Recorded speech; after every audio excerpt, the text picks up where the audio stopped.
Fire signs, tignan po natin kung ano ang mensahe para sa iyo ngayong araw. Keep in mind po na ito ay general reading lamang, so hindi po lahat ay makaka-relate, so be open-minded.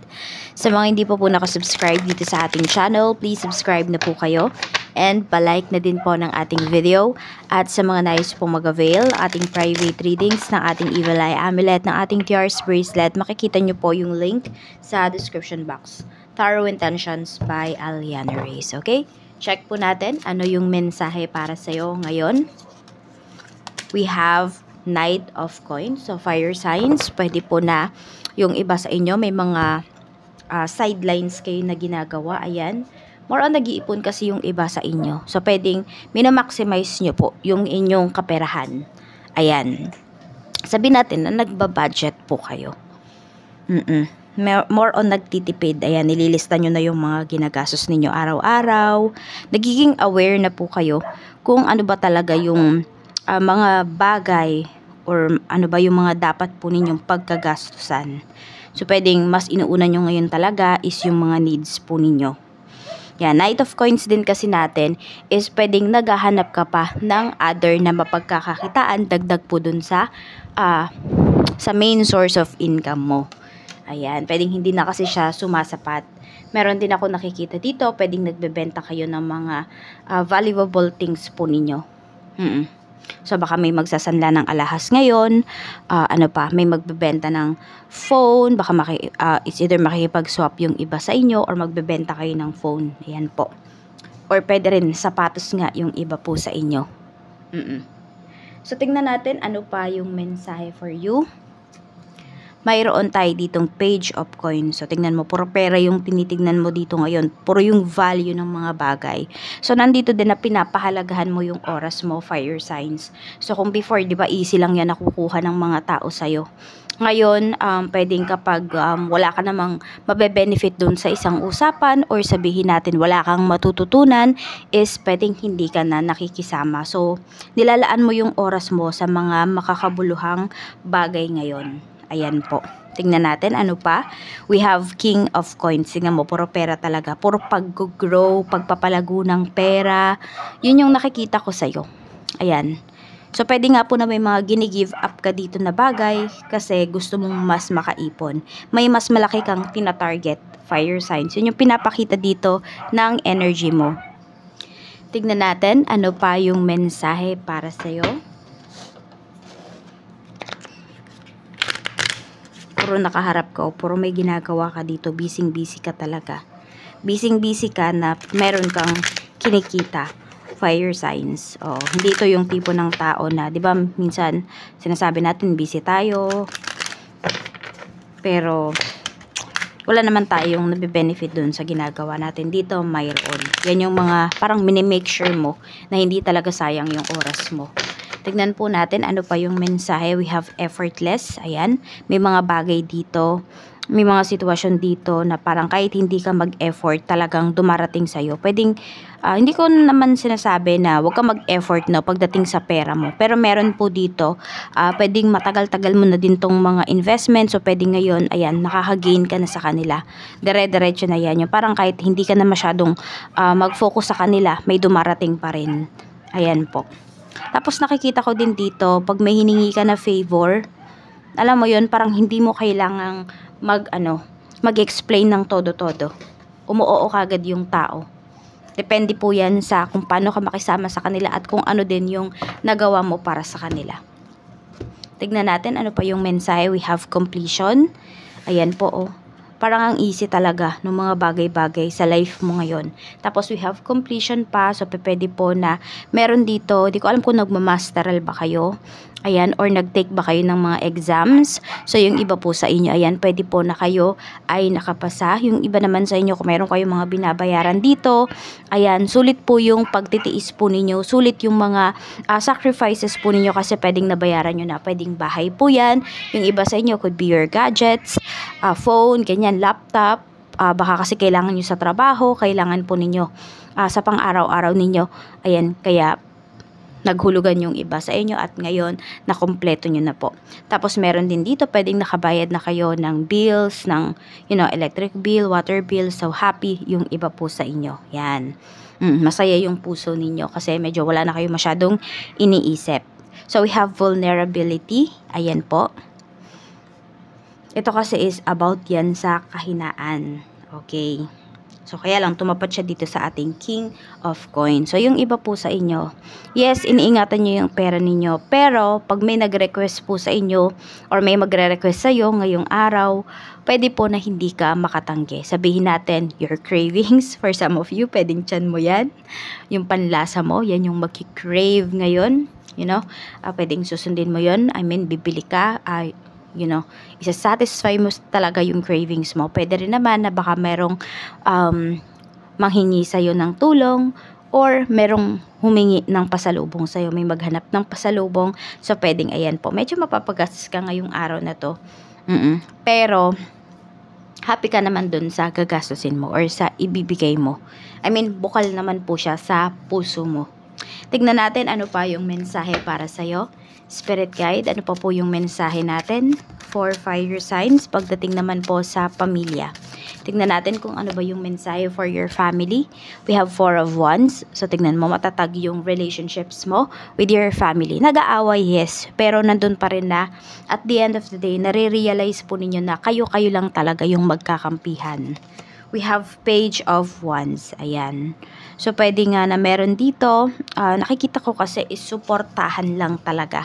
Yes, pwedeng may kumukontra. Pero yung kontra naman nung isa sa family members na yon ay may sense naman. Pero ayan po. Meron tayo ditong Page of Wands. So, pwedeng meron kayong,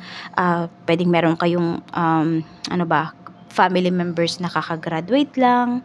O kaya, nakapag-enroll na, may tinetake na, bagong course, yung mga ganyan, bagong negosyo. So, nandoon na, naglalatag po kayo ng inyong mga saloobin. Yan. Positive man yun or negative, hindi po kayo nagdadalawang isip na sabihin. Kasi, nakikita nyo din naman na nakikinig po yung family member na yon. So, ayan, nandun yung suportahan talaga kayo dito. Physical man yan, emotional, or psychological. Tignan natin ano pa yung mensahe.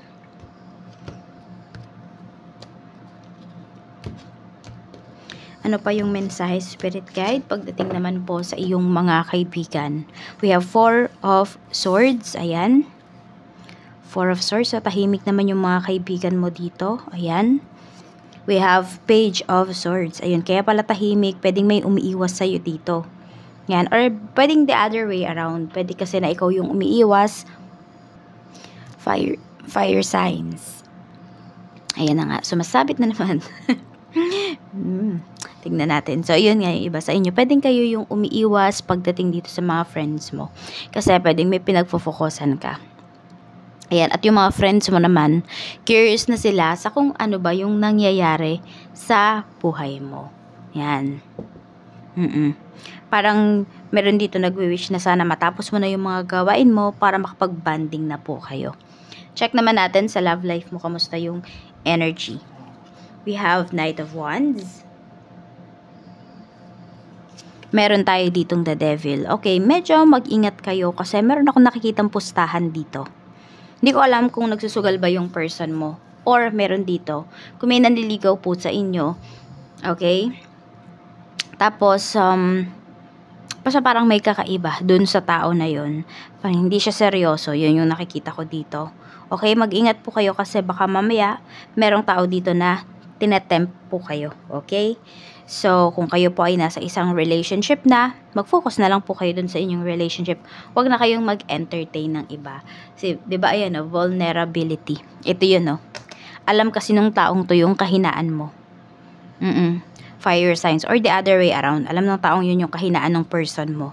So, baka nakakapagkwento siya, ganyan. So, secure nyo po yung inyong relationship. Kung ano man yung nangyayari sa relasyon nyo, masaya man yan or hindi, dapat kayo lang dalawa ng person mo yung nakakaalam. Kasi madaming mga tao dito na gustong sumira sa inyong relasyon. May mga tao dito na nag-aabang na maghiwalay kayo para makuha yung person mo, yung tipong ganun. Or makuha ka. Kaya mag-iingat po kayo dito. sa pagkikwento. Ayan. May mga bad habits kasi na pinapakita dito yung pwedeng ikaw to, pwedeng yung person mo. Ayan, baka meron dito sobrang busy sa pagtatrabaho, nakakalimutan na meron pala silang responsibility sa kanilang mga karelasyon. Yun, kaya balance lang po dapat dito. Tignan natin pagdating naman sa iyong kaperahan, kamusta yung energy. So growing talaga yung kaperahan mo. Fire signs, ayan po yung pinapakita dito. Ang ganda po ng energy. So mag-focus lang din talaga kayo. Yan, balansehin nga. Balansehin dapat lahat ng mga aspects ng life. So ang ganda din po, 7 of coins. So growing po talaga yung inyong kaperahan. So pwedeng may mga hinihintay kayo dito mga harvest. You know, may mga harvest talaga kayo dito sa mga hinihintay po ninyo. Huwag po kayong magmamadali. At pagtuunan nyo ng pansin, mag-focus po kayo. Tignan nyo, sabihin natin kung ano man itong pinagkakakitaan mo. Bakit ba, sabihin natin, bakit ba hindi siya nag-grow? Bakit ba hindi ka kumikita dyan? Alamin mo kung bakit. Pag-aralan mo yung pinagkakakitaan mo na ito. O yung investments na gagawin mo. Check natin. Pagdating naman po sa iyong, ayan, sa iyong trabaho.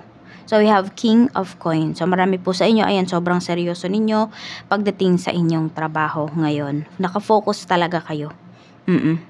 Mukhang may hinihintay din kayo yung iba sa inyo. Pwedeng may hinihintay kayo ng mga emails. Yan. So, pwedeng nililibang-libang din muna yung sarili kasi pwedeng wala naman kayong ibang gagawin kung hindi. Hintayin lang yung emails na yon. Kasi pwedeng tsaka lang po kayo makapag-proceed ng trabaho pag na-receive nyo na yon. Okay? Para naman po sa mga naghahanap ng trabaho, tignan natin. We have Knight of Swords. Ayun na, maganda yung energy ninyo. Sabi dito, may marireceive kayo na tawag. Meron ditong paparating na trabaho, kung ano man itong in-applyan ninyo. Kaya lang pwedeng yun yung, parang unexpected. Hindi po ninyo inaasahan. Pwede rin yun yung nasa list of your favorites na gusto ninyong mapasukan na trabaho. So, ayan. Sinasabi dito, wag daw kayong maging masailan. Grab nyo daw yung opportunity. Yun yung sinasabi sa inyo, fire signs. Check po natin pagdating naman sa mga mag-start magnegosyo. We have 4 of Cups, so medyo hindi pa po kayo happy. Pwedeng hindi pa kayo satisfied dun sa mga nalalaman po ninyo. So, wag mo na kayo mag-start kapag ganyan po yung mindset ninyo. Some of you, it could take 4 months pa bago kayo mag-start. Or could be 4 weeks. Baka yun yung pinaka madali, 4 weeks. Ayan po. Tignan natin pagdating naman sa mga may negosyo. Kamusta ba yung sales ninyo today? We have 7 of Cups. Madami po kayong sales. Ayan.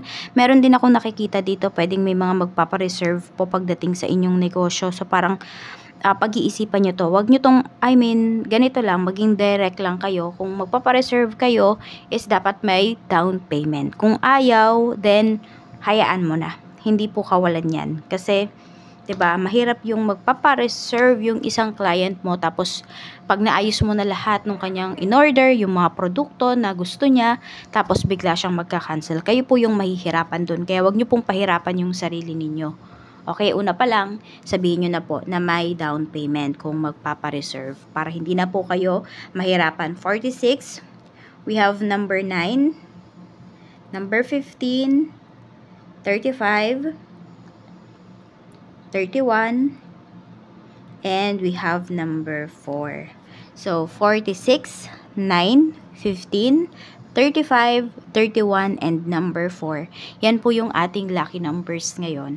Maraming salamat po. Mag-iingat kayo always and more blessings to come.